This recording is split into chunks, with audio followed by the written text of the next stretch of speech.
Após drive-thru adiado, diretora de Vigilância em Saúde esclarece dúvidas sobre cronograma da vacinação contra a Covid-19. A diretora da Vigilância falou sobre os motivos do adiamento do drive-thru. Tivemos sim o adiamento do drive-thru que teria sido no sábado por conta de uma resolução da Comissão Intergestora Bipartite, que é a CIB, que é uma comissão formada pelos secretários municipais e por alguns representantes do Estado, né, que é bipartite, município e Estado. E nessa resolução, os grupos de profissionais eles ficaram mais discriminados, melhor discriminados, né? Nós saímos de uma divisão de 4 setores para uma descrição de 11 grupos de profissionais com inclusões de grupos novos.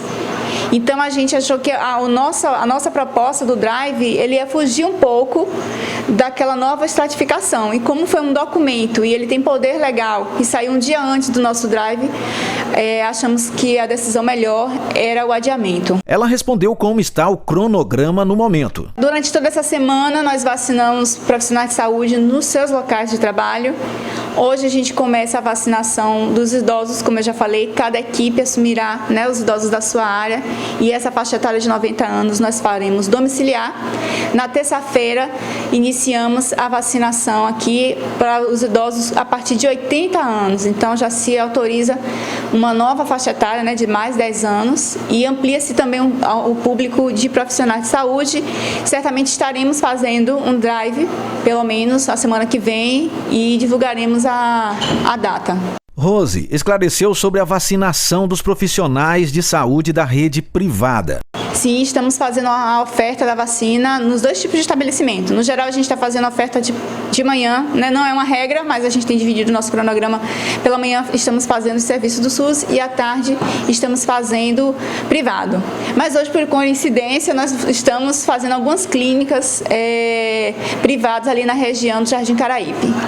Então é por setores. Isso, até o momento nós estamos indo ao serviço para vacinar os trabalhadores de saúde. Pode ser que a gente mude a estratégia, né, sempre no sentido de ampliar um pouco mais a oferta da vacina, né, e favorecer a estratégia para todos os grupos. À medida que os grupos forem aumentando, porque a gente não substitui, né? Quando você começa a vacinar o idoso de 80 anos, você não para de vacinar o de 90. Se tiver remanescente, a gente vai acumulando.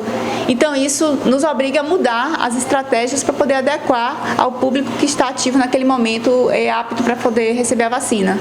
Respondeu ainda quais as vacinas estão sendo utilizadas em Teixeira de Freitas. E o que a gente recebeu é isso. A Coronavac veio unidose, a primeira remessa, já a AstraZeneca é multidose, né? Vem 10 doses no mesmo frasco e parece que a próxima remessa que a gente vai receber também é multidose. Ela também respondeu questionamento sobre o atraso no cronograma. Então, até o momento, não suspendemos nenhuma vacinação por falta, então a gente tem trabalhado. Houve o questionamento de que nós não atingimos uma meta, né, e não recebemos mais vacina, mas as nossas vacinas estão reservadas e até o momento não tivemos problema nenhum com isso. Estamos ofertando e começamos a vacinar os idosos também. Então, até o momento, nós estamos utilizando os nossos estoques e trabalhando na estratégia para poder ofertar para todo mundo que precisa ser ofertado. Nós vamos receber o que falta, né, juntamente, talvez um pouco depois que os outros municípios, mas também nós vamos receber todas as doses que são referentes a todos os públicos. Em relação à questão de lentidão, a gente desde o início tem informado que nós estamos trabalhando com tranquilidade, né, no objetivo de que haja menos equívocos, menos erros, e nós mantemos isso. E temos que lembrar que nós tivemos momento para treinamento, né? As pessoas gostam muito de comparar os municípios, mas a gente tem que considerar populações, né? Populações que nós temos em outros municípios e a nossa população. Teixeira é uma referência no extremo sul, então é injusto para que as nossas ações sejam comparadas com municípios de muito menor porte do que nós. Sobre a diferença entre os números divulgados pelo município e a CESAB, ela foi enfática. Então, esse é um questionamento que acontece desde a época da notificação do Covid, né? Sempre questionam por que esses números nunca são iguais. O município, ele sempre vai ter um número mais atualizado. Então, no geral, esse número vai ser sempre maior do que a CESAB. A CESAB faz uma atualização 2 vezes ao dia com a gente aqui. Então, nós informamos por volta do meio-dia, 11, meio-dia, nós fazemos o que a gente vacinou pela manhã e à tarde nós informamos novamente. Mas o site, ele só faz uma atualização. E às vezes ele atualiza o site, mas a informação já chegou a ficar até 2 dias desatualizados. A gente tem que entender que o Estado tem que fazer o consolidado de 417 municípios, né? E às vezes dependemos de internet, dependemos de sistema. Então o município, ele sempre vai apresentar, provavelmente, um número maior, porque a gente sempre vai estar mais perto do momento que aconteceu. E o Estado, ele precisa receber essa informação, contabilizar essa informação e depois atualizar. Então, isso não significa que são informações irreais, nem no site do Estado e nem nos nossos boletins. O que existe é um delay, né?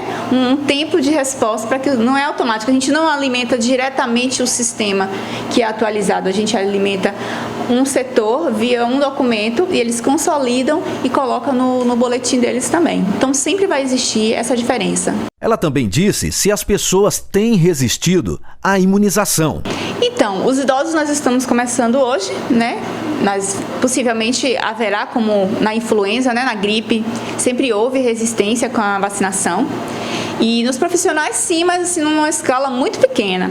Eu até acreditava que nós teríamos uma rejeição maior à vacina, né, por ser uma vacina nova, com tantas controvérsias, com tantas discussões políticas, mas tomamos com uma aceitação muito boa. Nós ainda não paramos para poder contabilizar qual o percentual de rejeição, mas ele é muito pequeno. Sobre tentativas de furar a fila da vacina, ela confirmou. Não, tentativas com certeza, né? Pessoas querendo justificar que, na verdade, que são prioridade, né? Por outros motivos, mas até onde a gente saiba, não teve fura-fila, não. Então só teve tentativa?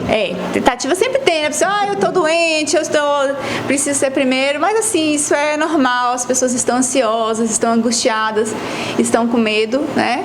A gente acolhe essas pessoas, justifica o porquê que a gente não pode dar essa vacina e quando elas fazem parte do grupo, a gente orienta que aguarde um pouco mais, né? Porque algumas nem fazem parte do grupo, né? Para essas é mais complicado porque a gente não pode dar esperança de quando vai poder dar essa vacina. Mas, assim, alguns ficam um pouco chateados com a gente, mas, no geral, as pessoas compreendem que nós não podemos favorecer grupos diferenciados do que estamos vacinando agora.